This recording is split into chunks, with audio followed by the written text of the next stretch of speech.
Welcome, friends. It is I, Hi-Rez Studios, and it's time for the vlog.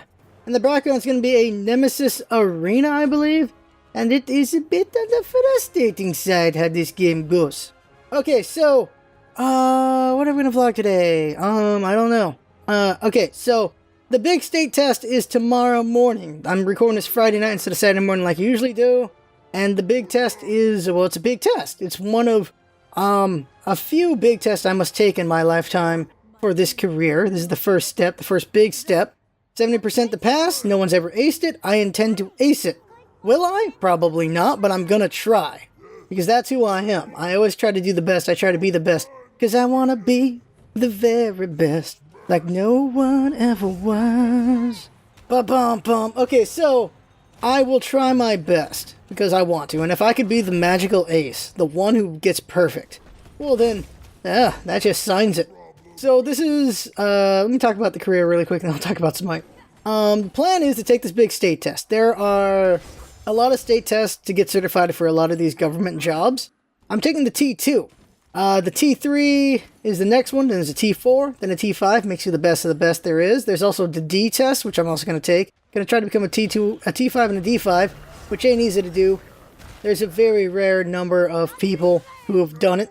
And then there's the G's or the W's, which I might try to do as well.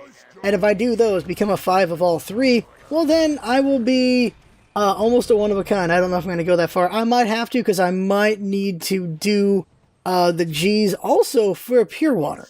Pure Water is the big thing coming up in the next couple years. And I'm going to try to be a part of that. I like being on the cutting edge. I was in research because of that. I just love being at the frontier. I like being where everything's happening. That is the person I am. That's the thing I'm going to try to do. Because that's who I am. I'm just that kind of person. So that's my goal, and I'm going to work hard for it. At the same time, I'm going to be working hard here. Making content, because that's who I am as well. I just put all I am into everything I do, which is why it burns me out. But I still try my best, because I just do that. Now about Smite. Before we talk about Ratatouille, Ratatask, that guy, and the skins, which we'll talk about in the patch when it comes out. I don't know when. I think Ratatouille is going to take a while to come out. I think he's coming out instantly. I think Arena's going to come out before him. I think those skins are going to come out sooner. But, or it's all coming out later. I'm not sure. But, what was I going to say? Let's talk about me really quick. So, I've done better with Rage. I think I've done a lot better with Rage lately when it comes to Smite, but I'm getting more frustrated than ragey, which is progress. I'm getting more frustrated with how poorly people are playing than getting angry at them about how poorly they're playing, which is better.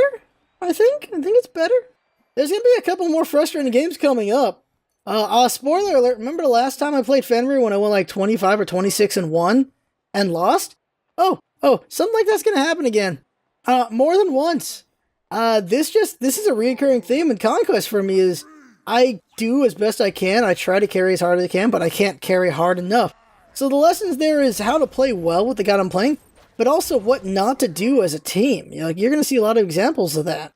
And that'll be really good learning experiences for everyone. So that's why we're still going to use them, despite how frustrated I am near the end of them. Because there's a lot of stuff to utilize, to understand and learn from them. I am not the happiest at the end of these, but they're mostly pretty good. And I just feel like there's stuff to learn from them for teams, so that's why they gotta go up. I'm still entertaining for the most part, but I am not solid the entire way through because it just gets a little too frustrating. But there's gonna be a lot of games coming up that are pretty good, I feel. So look out for those, as always. Those should be good. Let's talk about Radagast. The Brown. No. Ratatorsk. Bart pronounced it Ratatask, I believe. This little squirrely bastard is cute as hell. He's the cutest freaking thing. And I'm automatically going to get his alternate skin, because the portrait for that is cute. You can't beat that. It's a sleeping squirrel holding an acorn. How do you beat that cuteness? You don't. You just don't beat that cuteness. Ridiculous. Now let me talk about skins. Oh, let me talk about Nepal and other skins before we get to Ratatask, because I'm just drawing that out because that's going to be the big meat of this whole thing. The Nepal chest, because what happened with Nepal? $2 from every chest bought went to the Red Cross. Those chests were worth $8. And if you wanted those skins, good for you. If you wanted to donate to Nepal, you're better off just donating directly to the Red Cross to Nepal, because that's just $2. That is not much. And there were a lot of companies doing this, which bothered me. There was a lot of companies going, buy our clothes and we'll donate to Nepal. We'll donate 10%. We'll donate 5%. Some people actually didn't donate at all. They just said they would, and there you go. Not a lot of places want all of our proceeds are going to go to Nepal. No, that didn't happen. It was like, just buy our crap, and we will donate an undefined amount to Nepal. And it was, I just kept seeing a bunch of stores do this, and it just bothered me. So that's why my standpoint is, if you want to donate to Nepal, just donate to freaking Nepal. Just do that. Donate directly. If you just want the goods, then just get the goods, and don't talk about Nepal in that way. Like, oh, I donated by buying the skin. That is just donating directly. Like, every little bit counts, but I feel like you need to be honest about why you're doing it. So you got to be honest. Like, you got that for the skins. Now, if it's both, like you like the skin, then obviously you'll want to donate to Nepal. Then that's great. That's good. There's people who are going to be like that, but for the most part, it's just one or the other. Really, it's you want to donate to Nepal, donate to them. You want the skin, you get the skin. That's it. Because I don't know. I was not a fan of doing a charity like that. It's usually you should just put it all there. There were a lot of streamers that was pretty nice. There were a lot of streamers who was doing big streams to raise money, and all of it went to Nepal. So good for them there. And it's heartbreaking thing what happened to Nepal with another big quake there and everything. God dang. My problem... Okay, so there's a new ISIS portrait. It looks nice. The old one I liked as well. My problem with the portrait is not the same as what other people put, like, about race. No, my problem was how Stu handled that one. Like, the initial. I don't think he even addressed people talking about race, but I didn't like the initial about it, because I'm never a fan of this, so I'm just going to talk about it. RT, if you like the new one. Favorite, if you like the old one. One's infinitely better than the other. When you retweet, more people get to see this thing. And when you favorite, well, not more people get to see this thing. Also, when you're retweeting, it's not just because you like it, but you're just showing it to other people. Like, check it out, it's the new portrait. So it's like, not a fan of that. Just for vote, when people do votes like that, it's just, no, dumb. That's dumb. Just be honest, just go retweet this cool looking portrait. There you go, there. I don't really think the vote actually gets you more. I feel like it would have gotten that many retweets anyway. Making it as a vote thing is just... If it does, it just looks dumb to me. Maybe it's just dumb to me. There you go. How about that? Talk about the skins, and then we'll talk about Radagast. Hercules skin. Beach Hercules. Everybody focused on the bulge. I did too. The second I saw him, I'm like, wow, he's got no bulge at all. What's going on there? He's a Ken doll. And then I look at Torn like, God, everyone else feels the same way. Wow. Well, the thing is, he is roided up. So when you're roided up, you're big in the muscle, but you got raisinets. That's just how it is. What's funny is Smitten, when she got to play the PTS today, she turned the model around and looked at the ass, because I think she's an ass woman. And she's like, he's got nothing there. That cracked me up. The other one, you see Aphrodite in the background. She's got a skin too. Beach Aphrodite. Oh God, the voice pack for both of them is ridiculous. Oh God, they're going to just make people... I feel like the voice packs are just to troll people at this point, because they are so cringy. Like, they will cause cringes. It's hilarious, but also cringeworthy. Also, damn at the character model in Aphrodite. You don't need a Warlock sash to be stacked when you're Aphrodite. I've made that joke before. That's Aphrodite. It's funny as Pon was streaming, and he's like, okay, well, I can move the camera so we can look at the front. I'm like, whoa, wow, damn, Afro, damn. Zhang Kuei got a weird skin. I kind of like it, but it's also weird. He got this, where he's like G.I. Zhang or whatever. He's got like a mini helicopter, which is fun. His ghosts are missiles, though, and he shoots a freaking machine gun or Gatling. I can't remember what they're called right now. I think it's Gatling. It's like a minigun, I guess. And it's just kind of odd to me. It's a really odd one. Really, it's just an odd skin. And I might be forgetting another skin. I'm going to say I am. I'm pretty sure I'm missing a skin here. No, I think I got all the skins. No, I didn't. The Steve Irwin skin. So it's a crocodile. Oh, was it? It's Sobek the Crocodile Hunter. That's what it is. That skin is ridiculous. It's the same voice pack as Sydney Shredder, though. But nice, they got another skin for that. It's a silly skin. It's a silly skin. It's definitely a silly skin. That's a funny one right there. The Australian skin. Just another one of those. I'm liking it if we start doing sets of things, like a set of 5 if possible. You got like Ares, got that mercenary skin, you got the military skin on Zhang Kuei, so a couple more military skins would be good. We're definitely going to see some sort of bombshell skin out of one of the female goddesses for sure, if they go with that. We got a couple ninja skins, a couple pirate skins. It'd be interesting to see sets. I would have liked to see more of a more Olympic skins besides just the one on her skin. That would be cool to see. Like, although it's just one thing, like you could have Thor be the guy who throws the balls out there because that's a spinning thing. But something, I don't know. Yeah, a lot of skins. The skins are always nice. Good on the skins. Oh yeah, thank you to Onyx. They donated us a bunch of gems so we can utilize those for buying some of these new skins because I believe they're all 600 gems. So bam, so we can buy some of those and show those off. Also, thank you to someone else who donated gems as well. Thank you to all donations. Thank you as always. Those are always very helpful. We're going to start moving into hardware upgrades in a couple months. Well, the idea is, now we're at about 100 with Patreon. So 50 of that goes to AAA and the indie and all that stuff. And then the other well, it's not exactly, like, you know, like some games are $60, some are $50 and so on like that. But the tier we have is like, at around 50 or 60, we're able to do AAA titles. But we're also doing other titles as well. And then, now that we've broken 100 on Patreon, we are able to now, do, what's it called? We're now able to, the word I'm going for here? We're now able to buy hardware upgrades. So we're going to slowly upgrade as we go forward. Like, we're going to put some money aside so we can buy hardware every so often, because now we have money for that. And we're going to go ahead and buy, like, well, everything you need, obviously. Just everything you need over time to make a better PC and to do better content. I don't know, we'll see how it goes. I feel like we might have to better define our tiers or something like that, and just to point out better what we're going for. At least so everyone knows what our game plan is. We don't have to mention that at all. I think vaguely the game plan is we're gonna put everything up to... Oh, well, vaguely we're saving over time to buy each component we need to make a better computer and make better quality, like capture card, video card, processor, motherboard, you know, all the things that go in a computer, all that stuff. Like, upgrade it a piece at a time with the money from Patreon so that we have better computers so we can do better quality. Someday in the future, we will have the crispy, crunchiest video quality for y'all. Eventually. It's going to take a while to get there. And of course, after I have a job and all, we can make personal investments into the channel as well. So that'll be cool. That'd be great to do. So yeah, that's all that. There's something else about Patreon, but we'll talk about that next week. Let's talk about Radagast, or Ratatouille, Ratata, Eevee, Pikachu. There's a lot of things you can call this little squirrely. He's cute as hell. Now, he is loaded. This little squirrel's loaded. And you can tell from playing the PTS, from watching the PTS, watching Pon play the PTS, watching other people play the PTS, just what this little squirrel can do.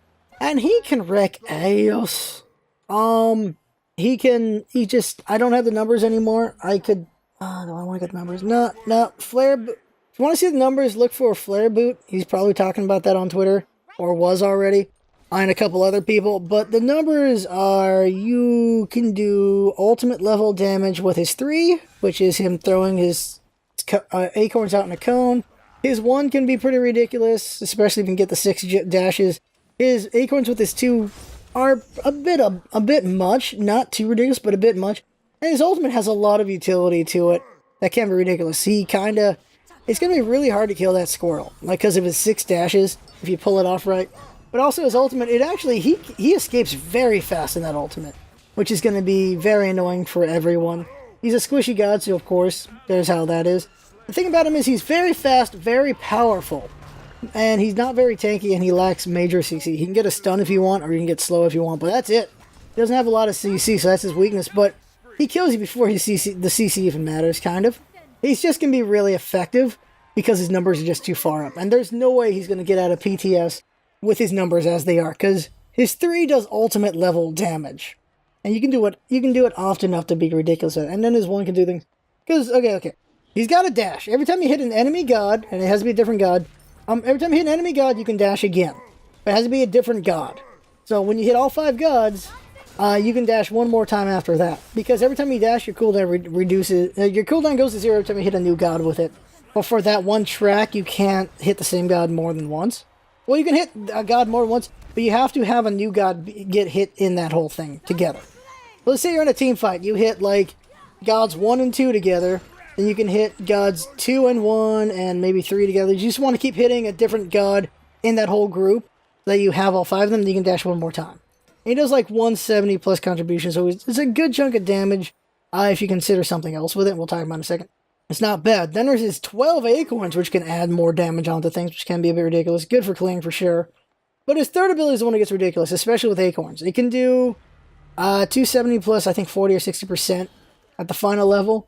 But what makes it ridiculous is that one of the acorns, which we'll talk about in a second, makes it do double damage, which is, that's a lot of damage. You can do about 1,000 with that guy pretty easily, which is scary. And then there's his ultimate, which allows him to get around pretty fast and linger up there, so you can get a lot of vision. You can pick your shots pretty well. It does a good chunk of damage. It's a bit ridiculous, his ultimate. And he goes up into the sky very fast as well. It's a bit ridiculous. It's all very well made looking. Because he has all these powers, and then he has his passive. His passive is he can buy an acorn anywhere on the map, and the acorn gives really good stats. The final level gives 50 physical power, and it gives you 15 pen or 25 cooldown at tier 3, and then tier 2 has some other things. And whatever acorn you buy puts up one of your abilities. You only own one acorn. You can have an acorn that gives your dash a stun if you hit the same god twice. You can get an acorn that gives your 12 acorn attack slows. You can get an acorn that makes your exploding acorns heal you. Or your 12 acorns heal you? I think it's your 12 acorns. No, it's not. It's your exploding acorns heal you. Another one that makes your exploding acorns do double damage, essentially. That's the one that makes his 3 ridiculous. His 3 does a good amount of damage. The fact he can do it twice gives it ultimate level damage, which is the scary part, which is why that needs to get nerfed in some way. And then there's his, let's see here, it is extra damage on his 12 acorns, and then there's the last one, which is his dash has lightning, up to 6 bolts of lightning going around him as he's dashing, which makes his dash cone even bigger. Not dash cone, but dash range even bigger, and it procs basic attacks.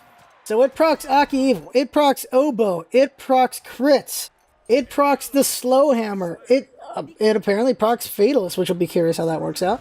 I don't think that does anything for you, but it procs all those things. It'll proc the beat stick.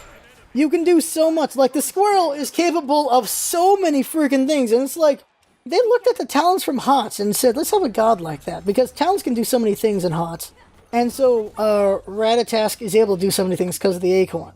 It's like they gave a talent tree to one god, and that's what happened there. And he's just able to do so many ridiculous things at whatever he decided to do with the acorns, and he's just able to do a lot of ridiculous damage as well. He's just got too many things he can do. He's not as ridiculous as Bellona, because Bellona was the total package. Bellona was super tanky, had a lot of HP heal, could hit very hard, has multiple ways of escaping, has a lot of damage, Bellona has everything. She still has a lot of everything. She's still still top heavy, teehee. But, she's not as bad as she used to be, but release Bellona is ridiculous, and she's still a bit ridiculous. But Ratatask is not that level. He's got heavy damage, but he doesn't have the total package like she did. He might still be ridiculous if he was released today, but I'm sure PTS is going to fix him. I'm very sure. And you get why the acorn's worth so much as far as stats go, because you need to give the players a reason to buy the acorn instead of an item, basically. Because if you don't, then they're not going to buy it. Well, then your passive's useless. So Ratatask is going to be a bit ridiculous with that, and I don't know. He's going to have ridiculous damage. He's very hard to hold down. He's very hard to kill, and he can wreck people very quick and easily. It's kind of ridiculous what he can do. So, and then after watching people play him in PTS, I'm like, yeah, that's going to need a fix. Yeah. So we're going to see him get nerfed in PTS. I don't know to what degree. Before release, he's going to get nerfed, and we'll see how he is after that. It's just weird how release Bellona happened. It's just weird. It's really odd how the PTS happens. Like, how they have these ridiculous stats on these PTS, right? And you go, how did they even get that far? How did they not get nerfed before PTS? It's just odd to see it. Like, it's good we have PTS, but it's also like, how the hell do we have that? Like, day 1 Medusa in PTS. She could do ultimate damage. She could do over 1,000 damage easy with her 1. And it's like, that shouldn't have even gotten out of before. That shouldn't have even gotten into PTS. It's kind of weird when you see stuff like that. Like, it's a good thing it gets nerfed, but it's also a bad thing that we even get to see that. That's what's a little troubling. Like, the transparency is good and bad. It's a double-edged sword for Hi-Rez. But I feel like they need more people on the inside testing it out. I just don't know how this stuff gets out. They need like more people inside, I guess, to test. It's just crazy. It's just crazy, man. It's just crazy. But yeah, that's it to talk about. I don't have any big philosophical thing to talk about this week. I don't think I'll have one next week either. Right now, I'm just focused on studies. I've got the state test tomorrow and then finals. I got all that next week, and that should be interesting. And a thing is, we're probably going to see some content with me and Mez and Crunch and other people from Mez's Bacon Brigade because of, I've been hanging out with them a lot. I have way too much fun with those guys. So we're probably going to see random content from me with them every once in a while. It won't be a big recurring thing, but it'll happen every once in a while. Probably some co-streams in the future. I just enjoy their company way too much. We mesh very well. It's weird because I'm the old man from them. I'm pretty sure, yeah, I am the old guy. I am a couple of years on all of them. I'm a generation apart. It's weird being the old guy, but still meshing well with the younger generation. And I do. I mesh with them pretty well. And I'm happy about that. Those guys are great. So we'll see more of me hanging out with them in the future.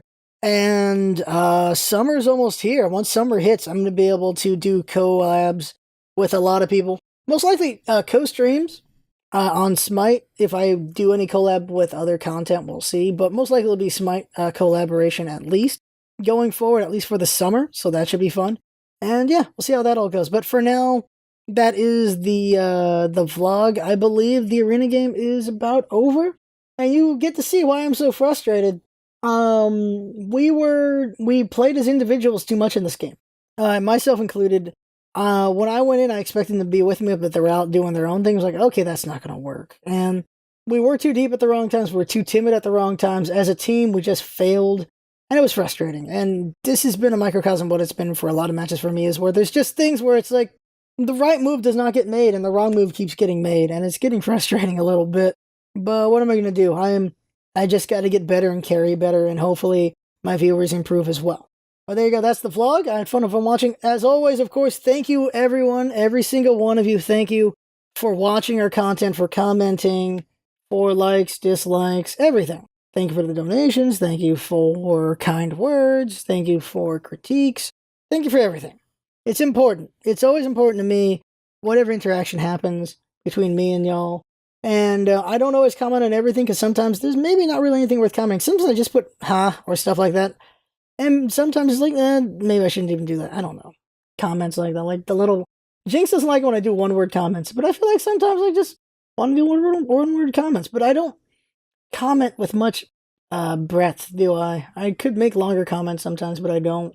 Because I don't. There's some people... There's a man I'm a big fan, Mikey Newman. He has the most amazing comments. His comments are always paragraph long, and they have so much weight to them, and they're amazing. And I can't do that, because I'm not him. But, yeah, that's it. That's the vlog. Thanks for coming by, everybody.